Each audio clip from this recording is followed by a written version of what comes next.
Welcome to YOUCANIC. Today here on YOUCANIC we have a 2012 Hyundai Sonata. We're going to go over how you replace this headlight housing, which is the front headlight assembly, and say you need to replace it because it's been cracked or broken. So to start with, we've removed the bumper, and we need to remove the bumper because see this lip right here? That holds up the bumper, and so without the bumper being removed or dropped down, we're not able to get this housing out.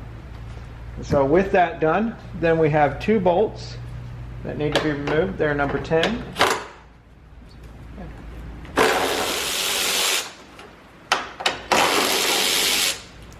And with those bolts removed, we should be able to pull this housing out. And then we got our one electric cable to be undone.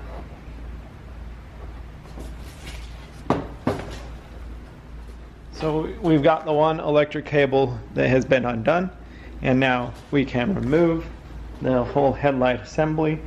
And so these are little clips that hold the bottom of it, and then we have the two bolts here that tighten it in place, as well as with the bumper.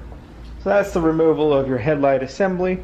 And then when you're ready, or you've got a new one, and to put it back on, all you would do is you're going to slide it back up here into place. Make sure that you align these little tabs down here.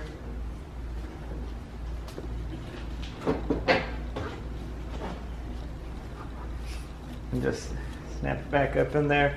And then put your two number 10 bolts back in.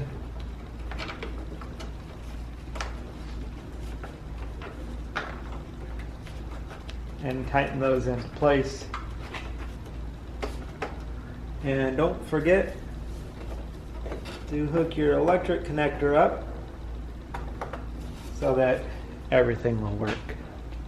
Thanks for watching YOUCANIC, where you can be the mechanic.